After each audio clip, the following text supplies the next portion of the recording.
We haven't been this excited about a new Renault since, well, quite a while. This is the Duster, a compact SUV targeting rivals from anything like a Chery Tiggo 4, a Subaru Crosstrek, or even a Suzuki Jimny. It's priced from just $31,990. It promises some proper off-road ability. It's available with a manual gearbox, and it's essentially from European super budget brand Dacia. Chasing cars. Honest reviews of your next car. Brought to you by Budget Direct. So yep, a bit more background than we'd normally give for your usual Renault. Dacia is Renault's Romanian subsidiary, and for quite a while we thought the actual Dacia brand was coming to Australia. We kind of wish it still had. But anyway, we're told that Dacia is the European brand, Renault is the global brand, so for Australia we do get the Renault badging. Now, in Europe and in the UK, the Duster is absolutely loved, and that accounts for most of the 1.7 million Duster sales since 2010. But will Australia embrace it? Great design never harms sales typically, and we think that the Duster is a particularly handsome SUV. Muscular bodywork, great proportions, rugged four-wheel drive, cues, and some really nice colours, including this test car's cedar green. So some details at the front end. So yeah, we've got embossed Renault badging here instead of the interlinked D and C lettering that you get on the Dacia version of the Duster.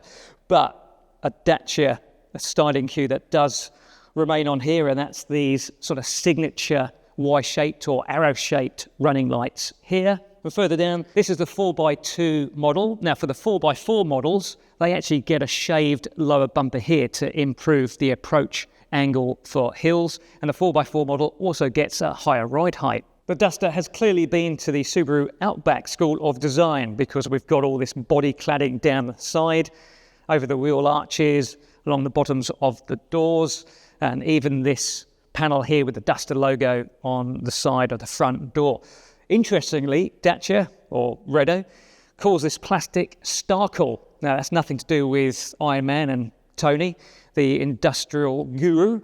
This is a special plastic that's said to contain 20% recycled plastic, about 4 times more than your usual plastic. And it even comes with this interesting speckled design on it. Another bit of a link to the Subaru Outback. The roof rails on the Techno version of the Duster are modular, and they have integrated crossbars, where on the Evolution base version of the Duster, they're just conventional roof rails. There's also some accessories that you can get for the Duster, and you can get a rooftop tent and side steps to really give it that four-wheel drive rugged look, make it complete. And we have hidden rear door handles here, and that helps to make space for a really nice bodywork feature, these rear haunches here. Of course, this model is front-wheel drive. And as for the wheels, well, the Techno version gets 18-inch alloys. You get 17s on the Evolution. Slightly different rim designs, but both playing on that Dacia Arrow design. And completing our walk around at the rear, it's the Arrow design here again for the LED tail lights. Then something that's an obvious difference to the Dacia version of the Duster, we've got the diamond Renault badge here. And also another difference on the Dacia Duster is a little badge down here, but here we have an embossed Duster name right there. This Techno version also comes with a feature that we're starting to see more of in modern cars, and one that I particularly love, walk-away lock. Soft touch plastics are extremely scarce in this Duster cabin. Really the only soft surfaces I've found so far are the door armrests and the centre console lid here. Important touch points all the same. But look, what's important here is that the hard plastics are compensated for with some really nice design and some interesting textures in various areas of the presentation. So yeah, the nice texture there on the dash, sort of ribbed design here on the doors, and little design touches. We've got those signature arrow shapes again applied to all the vents on the dash. But what's also important about interior quality, it's kind of how do things actually function and work. And so, for example, if we use the glove box, that's a really nice action to that. The center console bin, yeah, look at that, just snicks back into place really nicely. Now, speaking of storage, it's not fantastic up front here in the Duster. We do have places for smartphones here. Cup holders, quite deep, so your coffee cup can get a little bit lost in those. The door pockets, a bit narrow, and the moulded section for bottles, not the largest around. But on the storage front, you do get these distinctive U-clip accessories available for the Duster, and you even get a freebie thrown in on this Techno version, a smartphone holder for the dash. And the seats, look, could be a bit more supportive. In the base Evolution, you get cloth seats. For this Techno version, we get these fancier wetsuit-like fabric seats here in a dual tone, grey and black. Very nice. Manual adjust only though, no electric adjustment for the front seats, and there's no cushion angle tilt support either, or lumbar adjust, so that's not great. So again, yeah, the seats, they're okay, but they could be better. But at least you do get steering wheel adjust for height and reach. Then we've got dual displays on the dash and digital displays, so a 10.1 inch touchscreen that presents very well, and there's wireless CarPlay regardless of Duster model that you get. You also get a digital driver display, though it is very basic. Okay, rear seat space.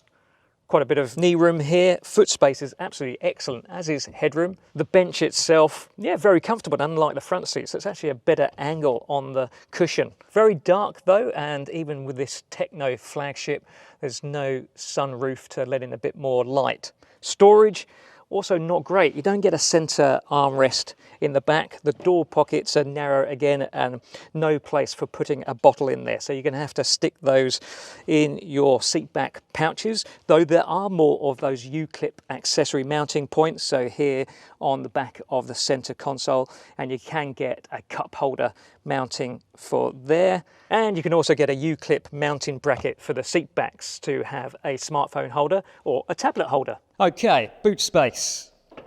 Renault quotes 472 litres for the 4x2 features that we've got inside, apart from a generous amount of space. We've got a split dual level floor, so you can have the option of having a deeper boot, 60-40 seat back split, and that does go fairly flat.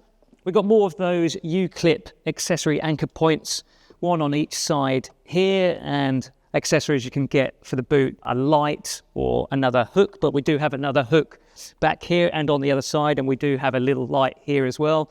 Something that's a bit unusual, the car jack is just lobbed into the side of the boot space over here, which is kind of interesting. I drove a Dacia Sandero Stepway last year, and that was actually Europe's best-selling car, by the way. Little hatchback, and you can really tell that the Duster is related to that car, at least in the way that it's from the same brand, from the same Romanian company, Dacia. So yeah, this is basically a Romanian vehicle. It just got the French branding, and you know, that Sandero just felt so nicely engineered, and absolutely the same with this Duster. Everything feels nice and taut on the road.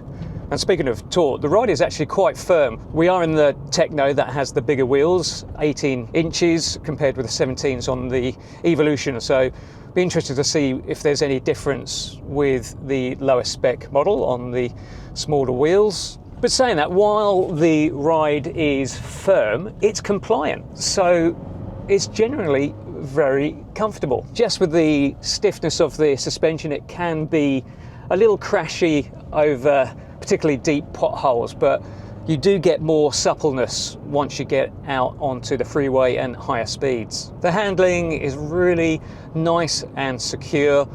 The Duster feels planted on country roads. The steering, it's light, but it's crisp and it's very precise. But the other thing with the steering that you get in this front drive model is some torque steer. So if you do get a little bit eager on the throttle pedal out of corners, but even in a little bit of a straight line from low speed, you will get that little bit of fight back from the steering. And particularly the roads we've got today are a bit wet. So there we go, a little bit more torque steer again. Makes things a little bit lively. Certainly, we're not talking a Mazda 3 MPS situation here.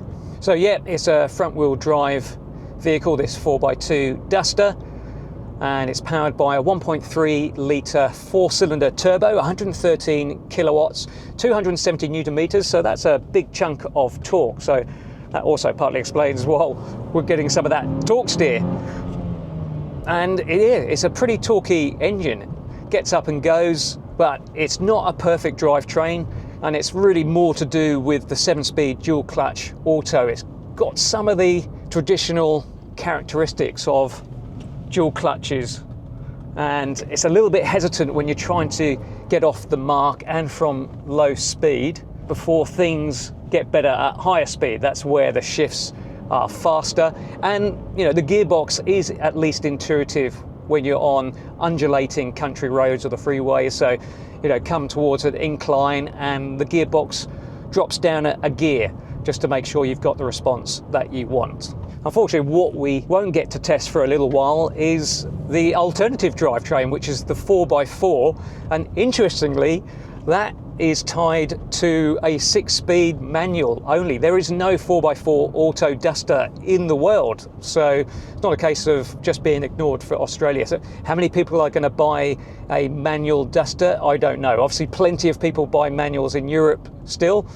and of course Dacia is a European brand. And the other thing of interest is that 4x4 drivetrain is also a different engine. It's a 1.2 litre turbo 3-cylinder with mild hybrid technology.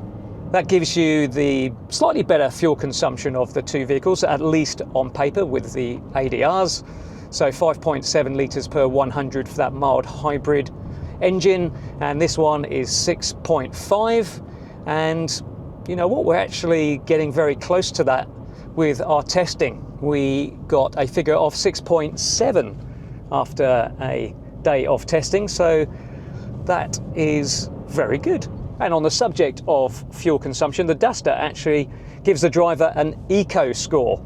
So mine's not very good at the moment. It's 41 out of 100. That's an appalling score, but that's because we've been doing dynamic testing as well here at our private non-public driving facility. But yesterday I was getting about 70, which is much better, and telling me that I'm a normal driver. Or at least my driving behaviour is normal. That's very nice to know.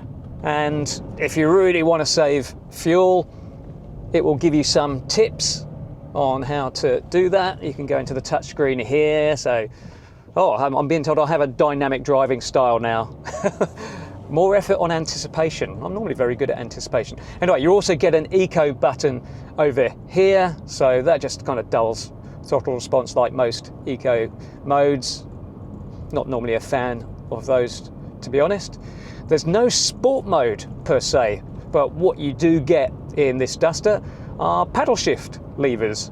And so we're in drive at the moment, and to engage, well, it's not a sport mode per se, but it brings you a manual mode. So there we go, about a couple of seconds holding down on the paddles, and then it goes into M2, M3, and it will actually hold gears.